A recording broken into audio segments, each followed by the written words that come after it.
For those of you who are just joining us here, this was a chase that started in Anaheim. Anaheim PD pulling over this driver in a possibly stolen car around noon here today. Anaheim PD has since pulled off and handed this over to the CHP. They have an airship overhead as well. We are on the eastbound 91 freeway. One person inside. And as we look at these live pictures here from News Chopper 4 Alpha, we see the Toyota Camry here being pursued by those officers. Very dark tint on these windows, but speeds relatively within the range of first at 60, 65, perhaps 75 miles an hour. He keeps moving to the right lane there, so I'm wondering if perhaps he's going to try to exit. This is the Washington Street exit, and he's going to do exactly what he did before.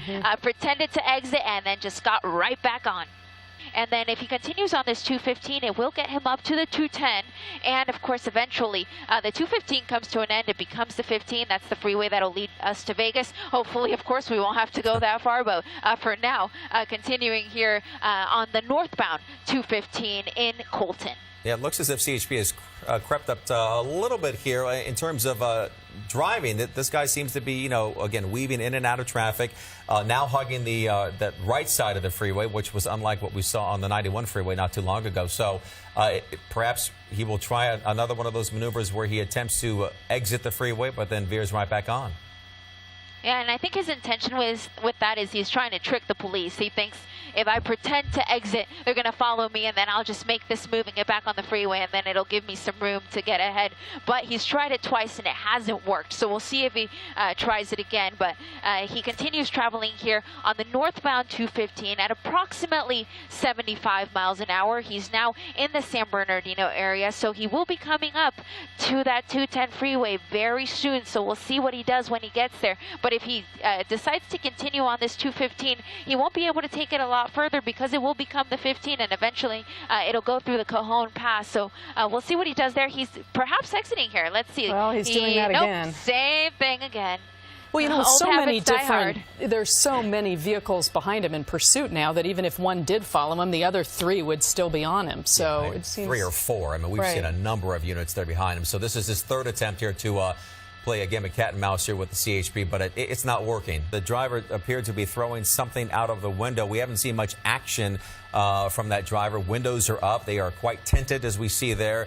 Again, so we don't know what may or may not be happening inside. So, again, trying that maneuver yet for a fourth time. Again.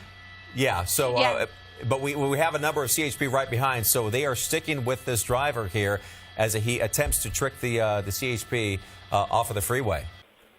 You know, what we're seeing now with this window rolled down, we can see the driver doesn't even have his hands on the wheel at times. Right now, it appears both hands are off the wheel. Well, that's very unsafe. Yeah, that's not wise. Especially at these speeds. Now he just put his hand back up on the wheel. But, and here's to have something. He threw something else continue just to throw now. something out of the car. Carolyn, is it me or is there something on his nose? Yeah, hard to tell. It looks like he is wearing sunglasses, but it's difficult to tell if there's something as well on his nose. We appreciate you being with us here this afternoon. And we want to get back to Eliana because it looks as if Eliana, we need a location on this one. And we just saw yet again, I think this is the 5th attempt to get off the freeway, but now remains back on the freeway. You would want a nice, wide, open street, kind of like the one we have here, with not a lot of traffic and not a lot of cars parked along the side of the road. And then the speeds of the vehicle need to be ideal, about 35 miles an hour. And the other thing, wrong side of the road here, I'm sorry, I have to stop my explanation to talk about this. The wrong side of the road here, that could have been very bad. Northbound here on Columbia, that CHP unit close behind. And red light coming up. That could have been very bad. Every time he runs one of these red lights or runs a stop sign, you run into a situation where you could have cross traffic and potentially have a traffic collision. So whenever I see whenever I see that an intersection is coming up like that, I'll make sure to pull out so that we can see the big picture. But you see this CHP unit close behind. Again, CHP units are all pit equipped. That means they're allowed to perform a pit maneuver if need be. The size of this vehicle is perfect. For a pit maneuver because it is a relatively small vehicle. A CHP unit of this size maybe wouldn't try a pit maneuver on a larger vehicle. Maybe trying it here. Let's see. He tried the pit there, didn't quite work. And trying it one more time, but he's able to wiggle his way out of it. Continuing here on Salmon River Road. UPS truck is going to be in the way, so let's see what happens. Oh, that could have been very bad. That is why the CHP unit didn't try another pit there, because of that because of that UPS truck. They, of course, didn't want to endanger the life of that UPS driver, so they decided not to try a pit there as he was making that corner. Yeah, all units are backing off is what I'm hearing. That means that all units are going into surveillance mode. That means that the ground units are going to get pulled off, and it's going to be a pursuit from the helicopter only. So the reason for that is it just got too dangerous. Now that he's on surface streets, he's driving like a madman. And coming up to a red light here, oh, let's see what happens. Fortunately, the light changed just in time. Continuing here on Main Street with a cross of Stansel Drive. This is in the Riverside area. Your nearest freeways are going to be the 60 and the 215. He's going to have a chance here to get on the 60. Let's see if he takes it. Nope. He went right over his chance to get onto the 60 freeway, so he was not interested. Continuing here on Main Street, crossing Spruce Street, picking up speed about 75 miles an hour.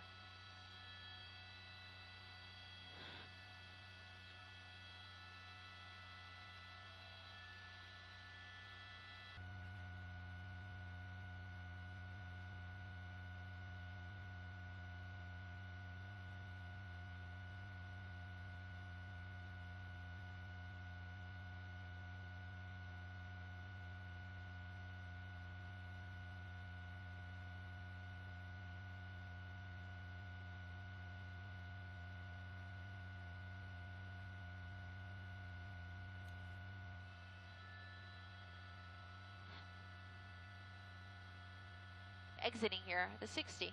Exiting the 60 at Etiwanda. And making a turn. Oh, he got lucky. He made that turn just in time before that big rig.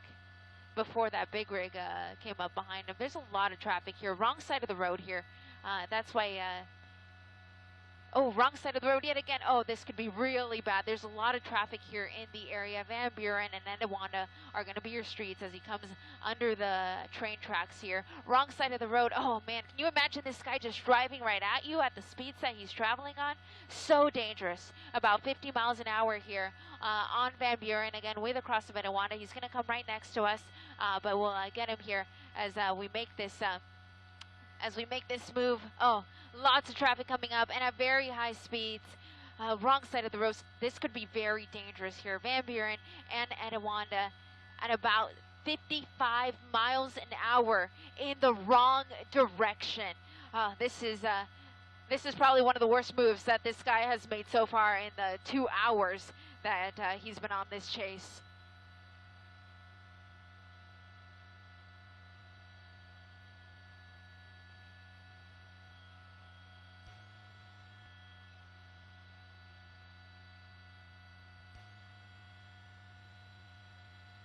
Still on the wrong side of the road. And fortunately, other cars are seeing him. They're stopping. They're slowing down because this guy's not stopping for anyone or anything. Continuing on the wrong side of the road, and really no reason for it, because if you see the other side, the side he should be on, it's really not that slow. Hopefully, he'll be able to get back on the right side of the road here coming up. But for now, continuing wrong side of the road, Van Buren and Belgrave Avenue.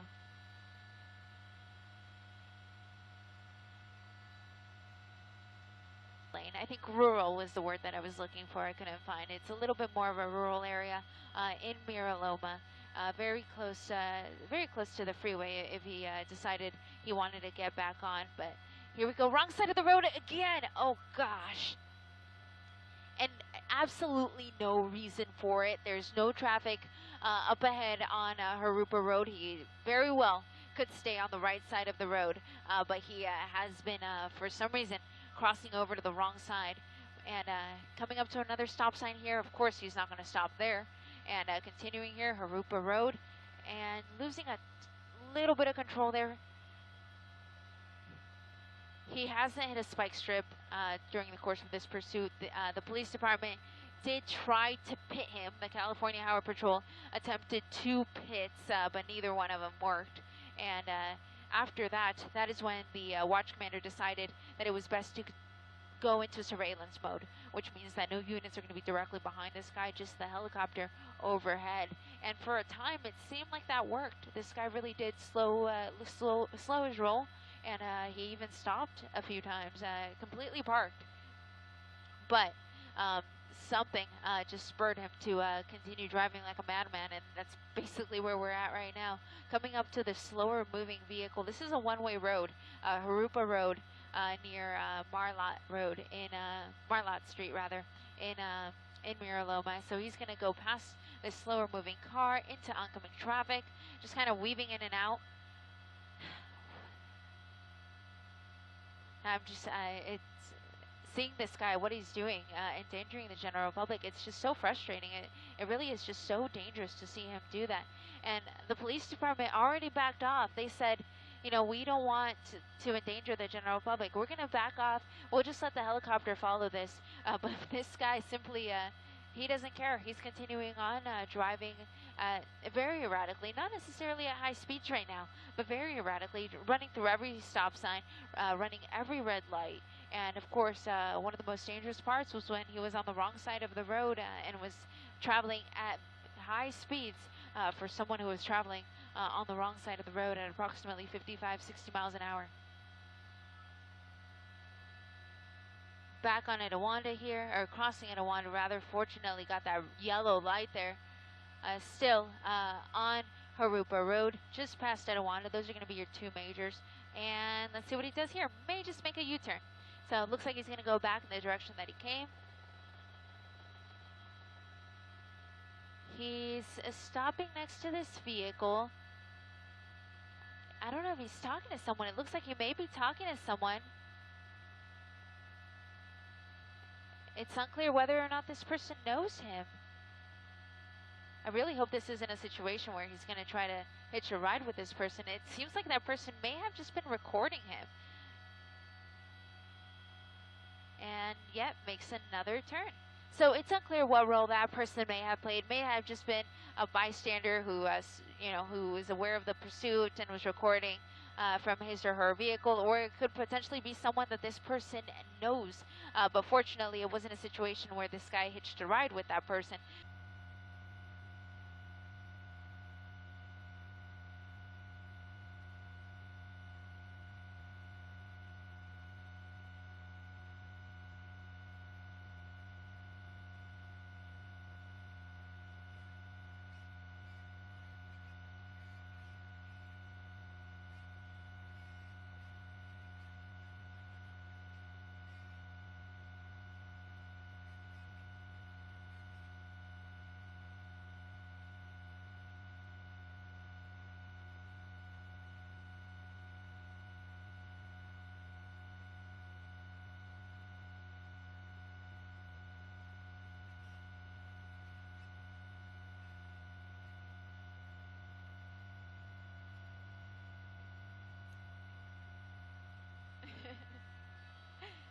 Back with you guys, just communicating with my wonderful pilot, Aldo Bentivenga, who has been keeping us on top of this pursuit the entire time. And we were also communicating with our assignment desk, letting them know our fuel situation. We have about 20 minutes left of fuel. But fortunately, one of the great things about us here at NBC is that we have two helicopters. So we have us in News Chopper 4 Alpha, and then we have my partner Gil Davis in News Chopper 4 Bravo. So Gil is actually launching right now in our direction.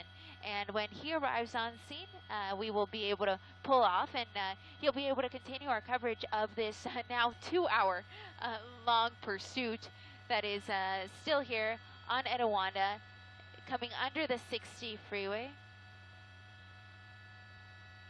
I'm sorry, that's not the right vehicle. They look somewhat similar. It's kind of difficult to tell. He's got a very, nondescript black vehicle, black Toyota, so it's sometimes easy to lose him in the crowd. But as I was saying, News Chopper 4 Bravo is on its way, and we'll stay on this, of course, as long as we can. Etowanda and Mission Boulevard.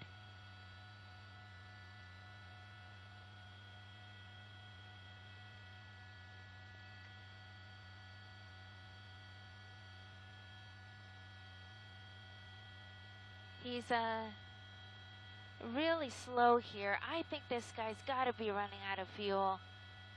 I mean, I wouldn't be surprised if his car dies at the intersection.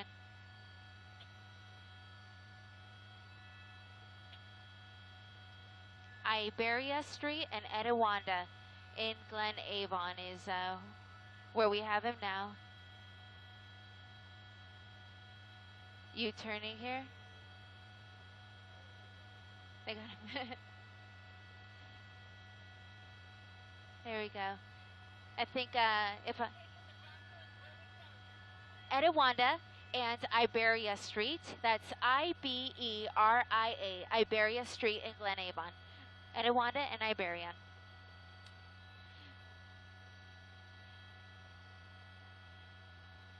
So I was just helping to direct one of our ground crews who is here in the area and will be able to bring us some images from the ground when this pursuit comes to an end. So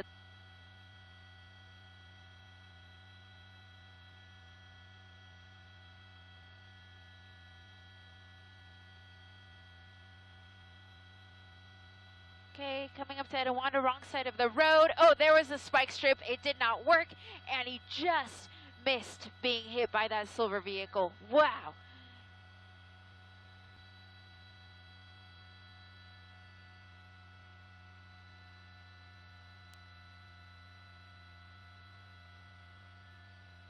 Okay, maybe he's coming to a stop here. And there he goes. He's running. You see him running there just behind this building. Running with all he's got through this parking lot. Coming to the backside now. We're going to bring News Chopper 4 Alpha around so we can get on the other side is the address. You see the police ship there. We lost him on the other side of this building. He should be either ran inside or he's hunkered down somewhere on this backside.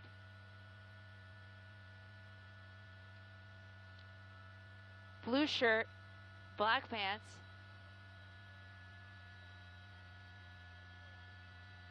And we're looking for him. The airship's looking for him too. We all saw him run, so we know he's here. But now it's just a matter of finding this guy.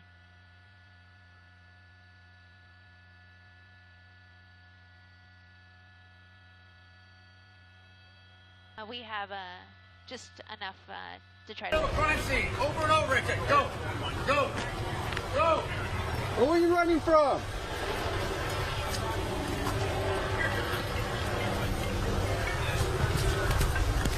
Last time I'm telling you, go behind the units right now.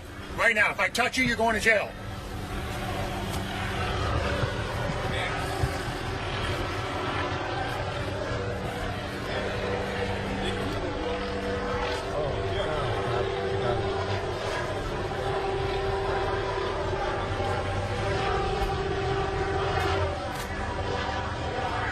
Have you seen this? Have you seen this stuff?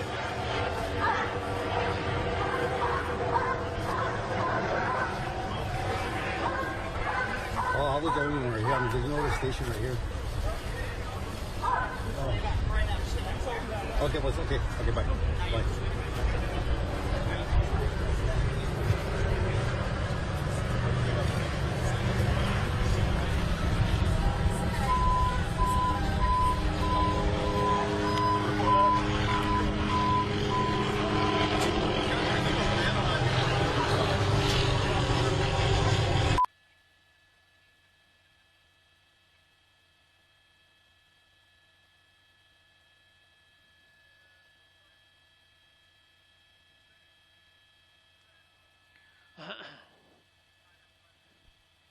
Simon Des, looks like they're going to move the suspect.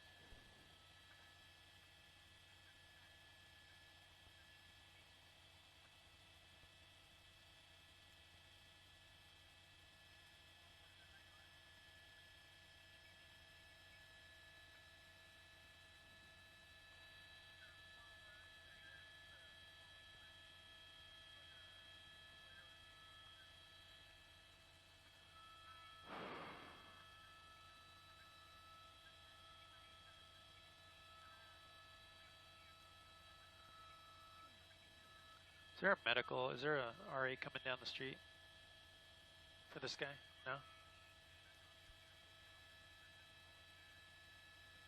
Okay.